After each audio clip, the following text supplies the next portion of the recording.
की समझ थी, अपनी बेटी को समझाते थे, सिखाते थे। हमारे देश की प्रधानमंत्री श्रीमती इंदिरा गांधी उनकी एकमात्र इकलौती बेटी थी। ये कहने का मतलब आप समझ सकते हैं कि बच्चों के भविष्य के प्रति, बच्चों के वर्तमान के प्रति वो इंसान कितना जागरूक रहे होंगे। जेल में रहने के बाद भी अपनी बच्ची के प्रति एक पिता का धर्म वो कभी नहीं भूले। मुझे याद है किसी क्लास में, स्कूल में एक चैप्टर था सीता का पुत्री के नाम से, और एक चैप्टर था, हमको याद है 6, 7, 8 में होगा। तो उन्होंने कई सारी चिट्ठियां लिखी, उसमें से चिट्ठी देता क्लास में सब्जेक्ट के रूप में पढ़ाया जाता था। आज हम उन्हीं की बात करें। हमारे देश में आजादी के बाद देश को बड़ा करने में, विकसित करने में, ताकतवर बनाने में उनका बहुत बड़ा योगदान है। ठीक है,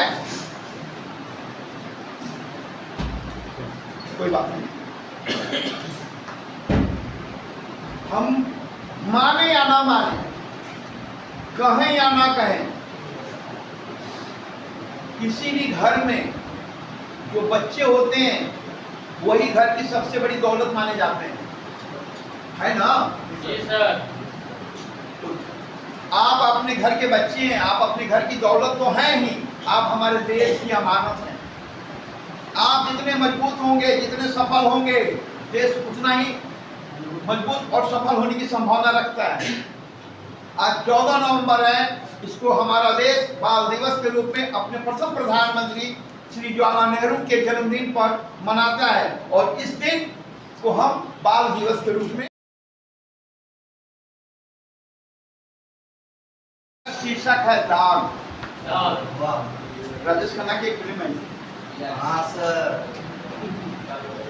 आपके मन में क्या चलता है, ये मेरी कविता का थीम है। सुनिए जरा, आनंद लीजिए। कल उनसे मुलाकात होगी, तो क्या बात होगी? कल उनसे मुलाकात होगी तो क्या बात होगी? वो चाहेंगे मैं उनकी सुनूं, वो चाहेंगे मैं उनकी सुनूं, कहा मान लूं, हर साथ चलूं।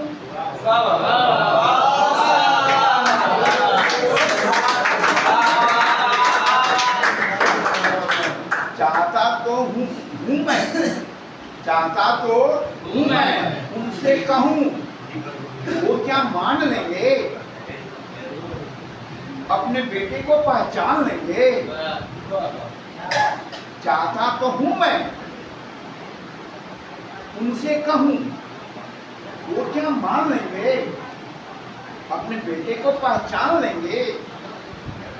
एक डर जो मन में है, थोड़ी घबराहट भी है, क्या होगा कल जब हम मिलेंगे।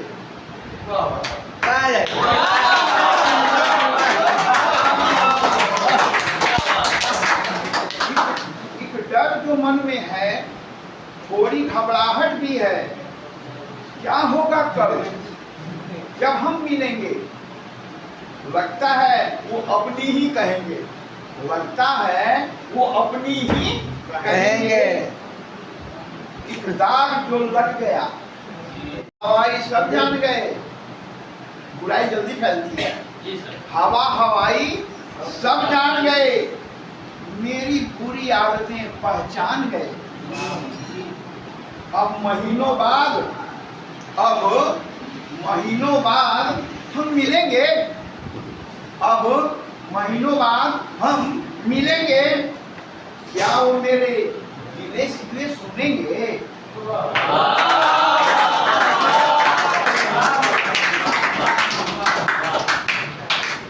अब महीनों बाद हम मिलेंगे, क्या वो मेरे गिले शिकवे सुनेंगे? एक विश्वास सिर्फ रक्त का है जो हमारे शरीर में बह रहा है। एक विश्वास सिर्फ रक्त का है हमारे तन में वो बह रहा है। एक बेटे को माँ बाप मिले, एक बेटे को माँ बाप मिले, माता पिता को अपना संतान मिले।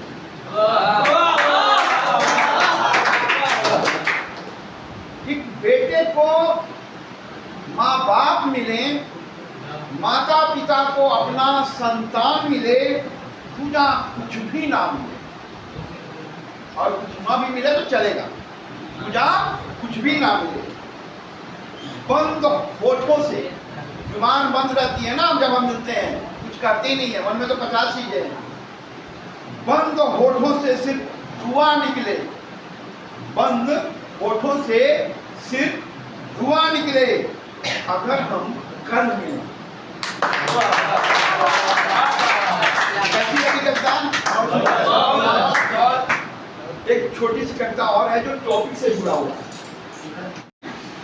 जिन्होंने अपनी दौलत घर पे छोड़कर, ठीक है, तो एक अपने बेटा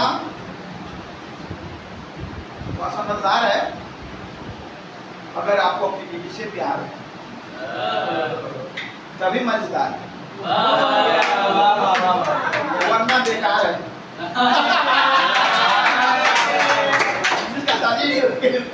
चलिए शुरू करते हैं। यह आंगन है, यह घर के अंदर है, यह आंगन है, यह घर के अंदर है।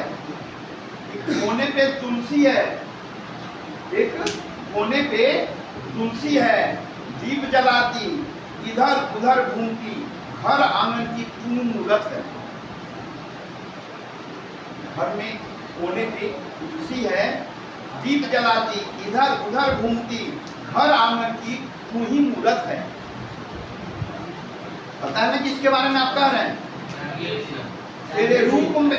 तेरे रूप पे श्रृंगार है। गांधी जी एकदम ध्यान मग्न है। इनके अच्छे दिन आ रहे हैं, इनको याद आ रहा होगा घोड़ी पे चढ़ना।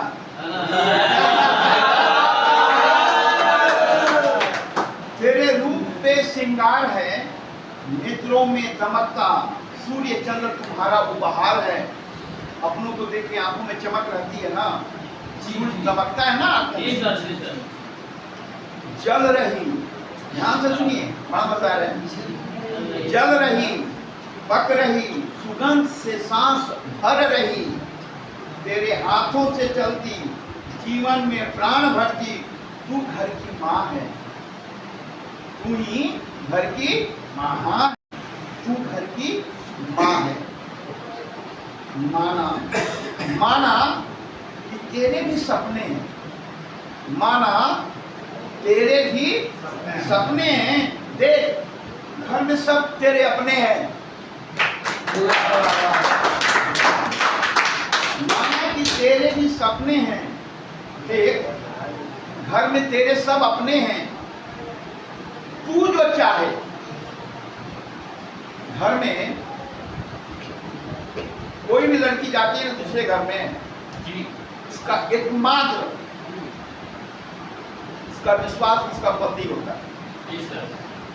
पति जिंदा है, सारे रिश्ते जिंदा हैं। पति यमराज की यहाँ सारे रिश्ते खत्म, कोई नहीं पूछता है। पति जिंदा है तो सारे रिश्ते जान लुटाने के लिए तैयार हैं। पति खत्म, रिश्ते खत्म, तो पति ही उसका सब कुछ होता है।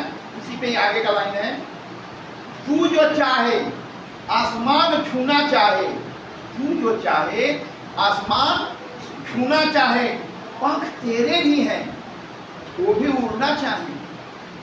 पंख तेरे भी हैं, वो भी उड़ना चाहे। कर भरोसा, पति कह रहा है, कर भरोसा, रख हिम्मत, वादा रहा, रहूंगा साथ 7 जन्मों तक।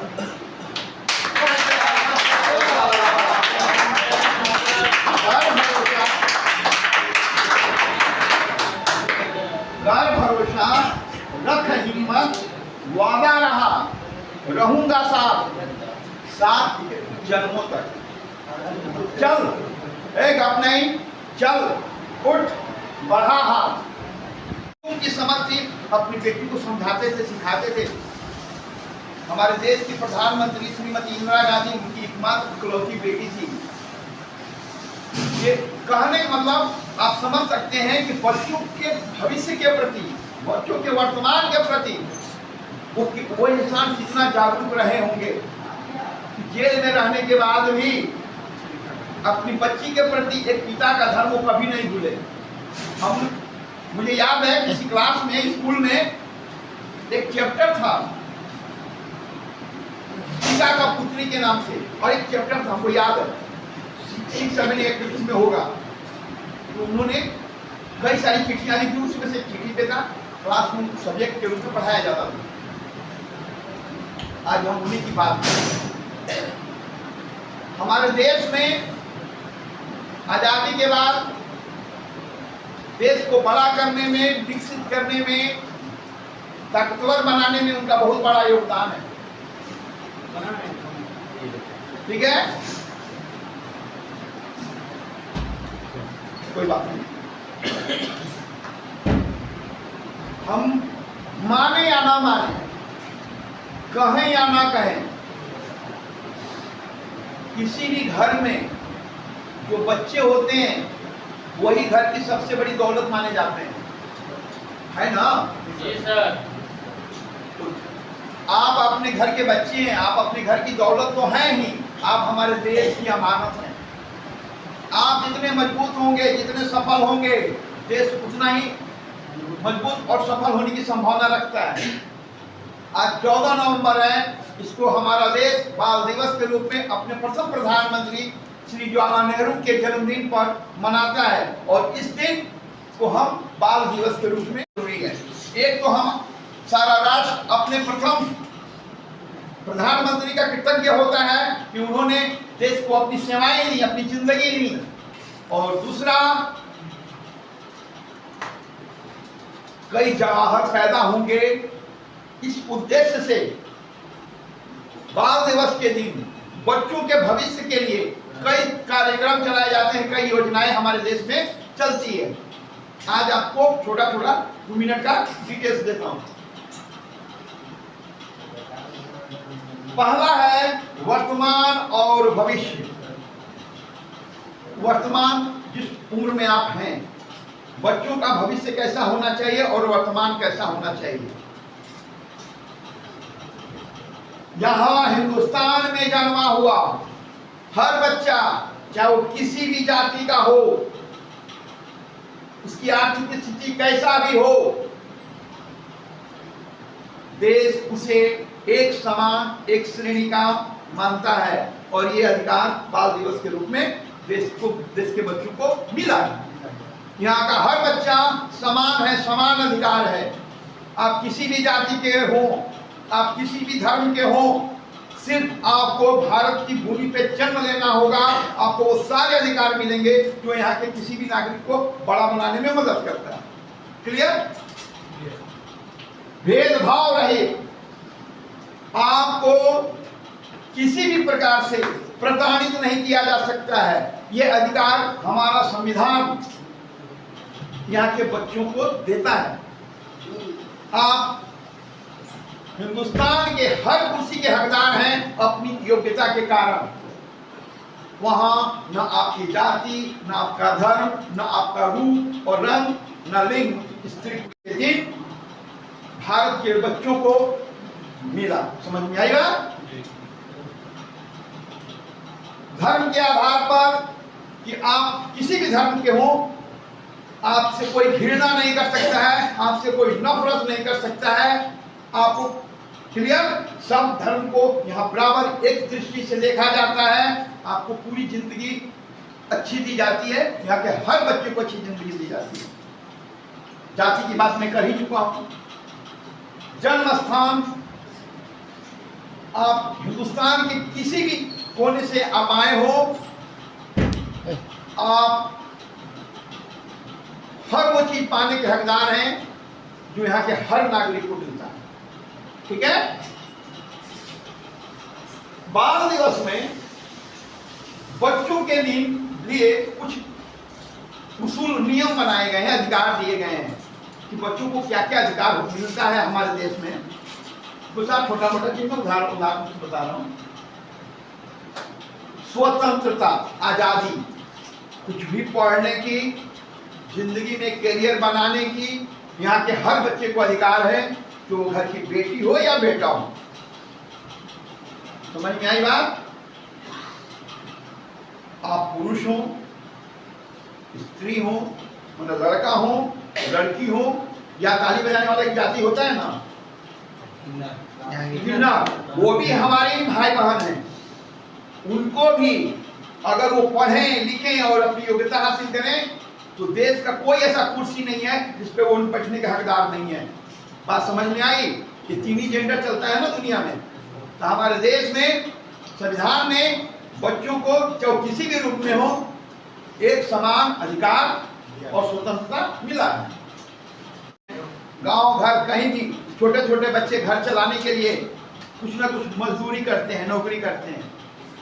ये हमारे यहाँ दंड का प्रावधान है कि बच्चों से 18 साल के नीचे के बच्चों से आप काम नहीं कराएं। जो करते हैं उनको पनिशमेंट सरकार देती है। अरे गप नहीं। शिक्षा, रोजगार चर्चा हो ही गई। पोषण, आप स्वस्थ रहें, निरोग रहें, देश की मिट्टी में से उपज पैदा होने वाले हर खनिज संपदा पे आपको पूर्ण अधिकार है। यहाँ के हर नागरिक को अधिकार है। आप अपना कर्म करें और उसका उपभोग करें, एक अच्छा नागरिक बने। तो आप अपने प्रथम प्रधानमंत्री के जन्मदिन पर उनको कृतज्ञ करने के लिए, उनका सम्मान करने के लिए एक जोरदार ताली से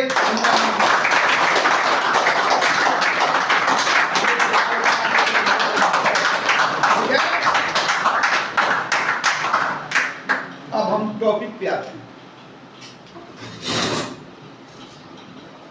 शीर्षक ही है संबंध। संबंध शब्द बड़ा प्यारा है। कई रिश्ते, हर रिश्ते पे ये काम आता है, चाहे भाई का हो, बहन का हो, माता पिता का हो, रिश्तेदारों का हो, और पिता पुत्र का हो, पुत्री का हो, कोई भी बंधन हो, चाहे मित्रता का हो। ये संबंध एक ऐसा शब्द है जो दो अलग अलग लोगों को आपस में जोड़ने का माध्यम है। आज हम बात करेंगे, जो मैंने कविता सुनाई, पति और पत्नी की। सिर्फ आपने सिंदूर लगाकर पति धर्म निभाया है की चीज है। आपसे क्या मांगता है, इसी पे आज चर्चा होना है। आप यहाँ तो सिर्फ वन जेंडर है, पुरुष। अगर पति पत्नी आप चाहते हैं कि आपकी जिंदगी सबसे प्यारी हो, खुशहाल हो, एक नजर से देखिए, वो आपकी गुलाम नहीं है, वो अर्धांगिनी मानी जाती है। हमारे वेद, हमारे संस्कार तो यही कहते हैं कि आपकी पत्नी आपके बराबर की अधिकारी है, 1% भी कम नहीं। बात समझ में आई? अगर वो आपकी खाना बना के आपको खिलाती है, आपके कपड़े धोती है, आपके घर में काम करती है। और एक मजेदार घटना सुनाता हूं कल। मद्रास हाई कोर्ट में एक जजमेंट आया है, पेपर में आया है कि नहीं पता, लेकिन नेट पे है।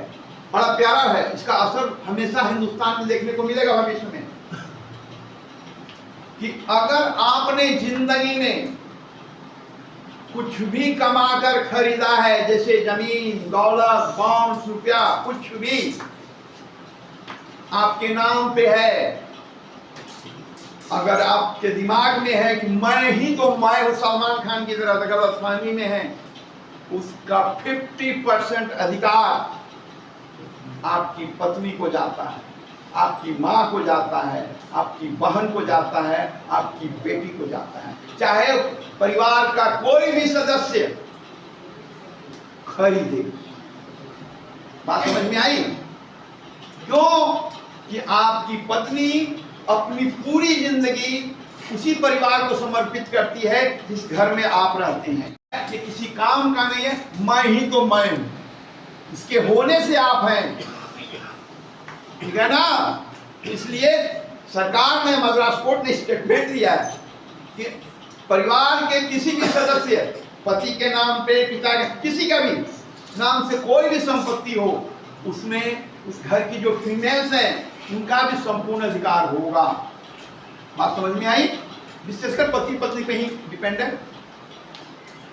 तो आप अगर चाहते हैं कि अगर आपने अभी तक अपनी पत्नी को समान अधिकार और सम्मान नहीं दिया है तो बिगड़ा क्या है? जब जाके तब सवेरा आज से देंगे।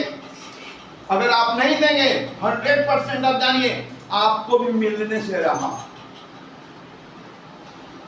नहीं मिलेगा। सम्मान और अधिकार प्रेम का भाव होता है। समाज में वो आपके पैर छू सकती है, सिर पे पल्लू रख सकती है, हृदय से तो अभिशाप ही निकलेगा। बात समझ में आई? समाज में आपको अनादर ना हो, आपको लोग बुरा ना बोले, इसलिए वो आपके चरण छू सकती है, मुंह नहीं लगाएगी, चुप रह जाएगी। लेकिन अगर आपने उसको सम्मान और अधिकार बराबर का नहीं दिया तो आपको कभी देवता तो मानने से रहे। ठीक है, आगे बढ़ते हैं। विश्वास। आप सृष्टि के किसी भी कोने में जाएं, चाहे आप पति हो या पत्नी हो, दुनिया कुछ भी कहे, आपको विश्वास एक दूसरे पे बनाकर रखना ही होगा। ठीक है। एक फिल्म आई थी, मैंने प्यार किया, उसमें दो दोस्त की कहानी है। एक विदेश चला जाता है अपने दोस्त के घर में अपनी बेटी को रख के, और जब वापस लौटता है तो उसका दोस्त बोलता है कि तुम्हारी बेटी अच्छी नहीं है। उसने मेरे जवाब देता है कि मेरी बेटी मेरा जुनून है, मेरी पहचान है, मेरी आत्मा है, कभी गलत नहीं हो सकती। ये भरोसा था बाप का, ये भरोसा।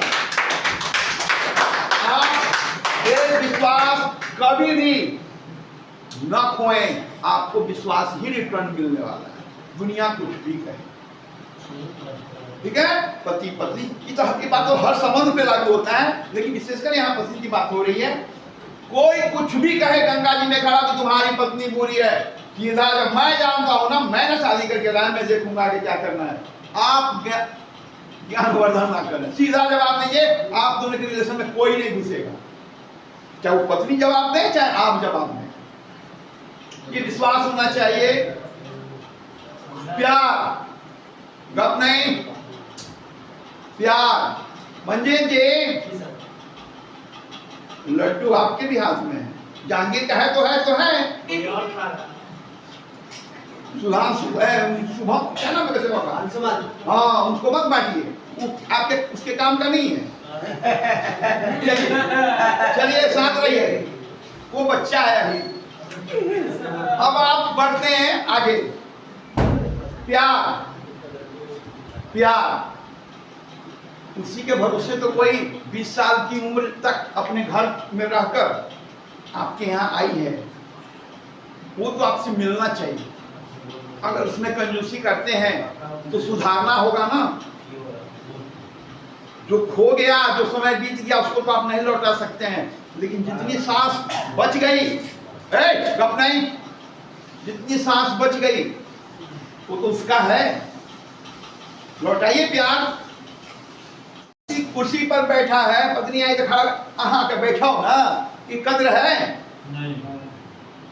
यहाँ बैठाइए, यहाँ सीने में परमानेंट ISI मार्क देकर। आप कुर्सी नहीं दे रहे हैं, फिर भी उसको पता है कि मेरा पति मुझे बहुत कद्र देता है, कि आपके व्यवहार से झलकना चाहिए, है ना। नेता लोग कुर्सी देके गाड़ी देता है ना पीछे से, ये नहीं होना चाहिए। तो उसको समझ में आ जाएगा कि मेरा जो पति है मुझे किस निगाह से देखता है। ये बहुत इंपॉर्टेंट है। 5 नंबर, रिश्तेदार। कहते हैं दुल्हन का भाई आंगन में खाना खाता है और दूल्हे का भाई द्वार पे। रिश्तेदार, पति पत्नी। जहांगीर जी और जहांगीर जी का ससुराल। दो ऐसी जगह है जहां आना और जाना है, हंस के जाइए चाहे रोके जाना तो है। एक पत्नी का घर, एक जहांगीर जी का घर, दोनों जगह समान व्यवहार होना चाहिए। जहांगीर जी जाए तो ससुराल के सारे लोग उनको दुलार दें, और इनकी पत्नी आए तो यहाँ भी दुलार मिलना चाहिए कि मार मिलनी चाहिए? मार मिलेगी तो जहांगीर जी फिर आएंगे 2 साल के लिए। समझ में आई बात? तो जो भी रिश्तेदार हैं आपके, पत्नी से जुड़े हुए जितने भी संबंध हैं, उसका सम्मान आपको करना ही होगा, चाहे आपको पसंद हो या ना हो। और पत्नी को भी यही करना है। पति से जुड़े हुए जितने भी संबंध हैं, इसका मान सम्मान रखना उसका काम है। ये आपको भी ध्यान देना है, एक तरफा नहीं होगा।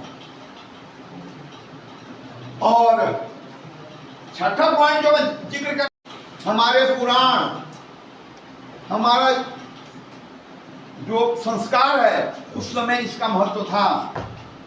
एक छोटा सा उदाहरण देता हूं। कहानी हम स्कूल में पढ़े हैं संस्कृत में। एक आदि शंकराचार्य हुए, तो पांडित्य की, मतलब हम कितने विद्वान हैं इसकी परख तो शास्त्र से होती है, बातचीत से होती है, तर्क से होता है। तो वो भारत भ्रमण करते हुए हमारे बिहार में कहीं आए थे, मिथिला में मंडन मिश्र करके, हाँ ना, ऐसा ही था। उन्होंने कहा, ललकारा कि मैं बहुत बड़ा विद्वान हूं और आप भी विद्वान हैं, तो उसमें श्रेष्ठ कौन होगा? थोड़ा सा हम लोग को बातचीत करनी चाहिए। दोनों जम के बैठ गए तो हुआ कि भाई पता कैसे चलेगा कि श्रेष्ठ कौन है? तो मंडन मिश्र की पत्नी उनसे कमतर नहीं थी, उन्हीं की तरह श्रेष्ठ थी, विद्वान थी। मतलब आप समझ लीजिए, आज आप तुलना करें अपनी पत्नी और अपना, कि मंडन मिश्र ने अपनी पत्नी को क्या दिया था, आप क्या दे रहे हैं? बोली, वो जज बनी और दोनों के गले में एक फूल का माला डाल दी। दोनों समझे नहीं, इन्होंने समझा कि ये आदर सूचक है, भाई माला सबका, लेकिन मंडन मिश्र की पत्नी का नाम मिस कर रहा हूं, उसका दिमाग कहीं और था।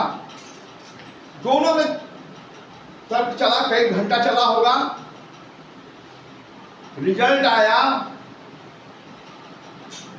अपने पति का, पति होने का पक्ष नहीं लिया, विद्वता का पक्ष लिया उस स्त्री ने, वो माता ने, और अपनी पति को कहा कि आप हार गए। सुनना चाहिए कि देखिए सामने जो बच्चा बैठा, मतलब इसकी उम्र, शादी हो गई, उम्र काफी थी, वो तो आदि शंकराचार्य बहुत कम उम्र के थे, जवान थे। बोले देखिए सामने जो बैठा है, उसके गले का माला देखिए, उसके सारे पुष्प जो हैं अभी भी खिले खिले दिख रहे हैं। 3 प्रकार की अग्नि होती है। एक अग्नि जिससे हमारा भोजन पकता है, एक हमारे पेट में रहता है, और एक समुद्र के अंदर माना, नदी के अंदर रहता है, जो कुछ अलग 3 तरह का अग्नि माना गया है। तो जब आप क्रोधित होंगे, गुस्सा में होंगे, बेचैन होंगे, तो वो अग्नि आपके अंदर में प्रकट हो जाएगी। तो मंडन मिश्र की पत्नी ने कहा अपने पति से, देखिए आपके पुष्प जो है कुम्हला गए हैं, सूखे सूखे उदास लग रहे हैं, और ये बच्चा जीत रहा है, उसको पता है कि हम सही बोल रहे हैं, ज्ञान सही है, देखिए खिले खिले। और इस तरह कहने का अर्थ ये है, अपना अपना आकाश। अभी मैंने कविता भी सुनाई थी कि पत्नी पति के भरोसे आती है, दीजिए ना उसको भी पंख। किसने कहा कि आप ही मालिक होंगे? पत्नी 2 प्रकार की होती है। एक पत्नी वो होती है जो अपने पति को मालिक बनाती है और खुद मालकिन होती है, और एक पत्नी वो होती है कि पति दरिद्र रह जाता है समाज में, धन से भी और मान सम्मान से भी। इधर समझना है, अगर पति कुछ कम पढ़ा लिखा है तो पत्नी अगर पढ़ी लिखी है तो उसको चुपके से सिखाएगी, ज्ञान देगी। अगर उसका मन छोटा हो रहा है तो हिम्मत बढ़ाएगी। धन की जरूरत, यश में, सम्मान में उसका योगदान होगा, सर्वस्व त्याग होगा। तो जब पति राजा बनेगा तो बिना कहे तो रानी हो ही गई ना, हो गई ना। रिसेंट का जीता जागता उदाहरण मैं देता हूं हमारे एक नेता का। हो सकता है कि श्री लालू प्रसाद यादव के राजनीति पे कोई उंगली उठा ले, क्योंकि संसार है, लेकिन एक पिता और पति के रूप में वो सदा आदरणीय है।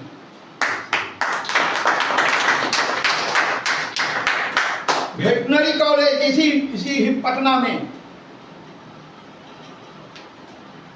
राबड़ी देवी, लंबा थोड़ा फील्ड है, गाय का गोबर जो दीवार पे ठोकती थी। और जब उनके पति हमारे बिहार के मुख्यमंत्री बने तो सबसे ज्यादा, क्या वही बिहार में काबिल थी? नहीं, वहां कलम की विद्वता नहीं थी, वहां हृदय का झंकार था, श्रृंगार था, आंखों का प्यार था। उसने अपनी पत्नी पे ज्यादा भरोसा किया, कुर्सी पे बैठाई। इस पे संविधान कुछ भी कहे, उस पे हमको नहीं जाना है, ये कभी खत्म होने वाला चर्चा नहीं है। चर्चा इस बात पे होने चाहिए कि पति पत्नी में कितना विश्वास और प्रेम है और श्रद्धा और विश्वास है, इसकी चर्चा होनी चाहिए। मैं इसकी चर्चा कर रहा हूँ। देख रहे हैं ना, राबड़ी देवी भले मुख्यमंत्री का काम शायद से लालू करते थे, लेकिन लालू के जीवन में कई लोग होंगे जिनको हम नहीं जानते हैं। किसी को तो बैठा ही सकते थे, पत्नी को क्यों चुना? क्योंकि उनका मन तो कहीं ना कहीं जांचा होगा ना, 1%, 10%, 90%, लेकिन 100% तो पत्नी पे ही जाके टीका, और उसने कभी निराश नहीं किया। तो अपनी पत्नी को जो भी उसका सपना हो, जो भी उसकी इच्छा हो, आप अपनी ताकत के साथ उसके साथ खड़ा रहिए। उसकी भी एक अपनी पहचान बने, उसको भी समाज एक श्रेष्ठ नागरिक के रूप में जाने। ठीक है?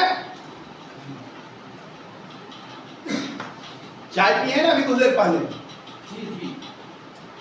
पहली बार चाय पिया वो जेब में, साल भर होने को आया मेरा, स्वाद पसंद आया।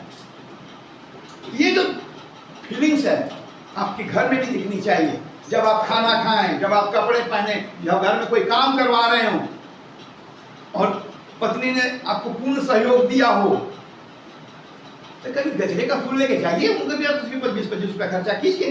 वाह वाह, आज तो तुमने तो कमाल कर दिया, बांध ही लो, लाओ बांध ही दूं। अब जहांगीर जी की पत्नी है तो बांधने का अधिकार तो समझ ही रहे हैं किसका होना चाहिए। ठीक है, कहने का मतलब ये हर पति पत्नी पे लागू होता है कि नहीं जहांगीर बाबू? सराहना, उसके काम की प्रशंसा। चलो बहुत, आप टीवी छोड़ो, थोड़ा शो देख के आते हैं। बात वहां पैसे की नहीं, बात आपके फीलिंग्स की है। जो भी आप कैपेबल है, जो भी आपकी कैपेबिलिटी है, आप उसी से उसका स्वीकार करें, उसका मान करें, उसके काम का प्रशंसा करें। ये पति पत्नी दोनों पे लागू होता है। सबसे लास्ट कथा कहानी का एंडिंग यही है कि आप उसको रानी बनाना चाहते हैं कि दासी। अगर रानी बनाना हो तो उसके मन का आदर आपके मन में होना चाहिए, और दासी बनाना हो तो फिर तो आप राजा होने से रहे। दुखी मन धुआं तो नहीं देगा। ठीक है? Best of luck.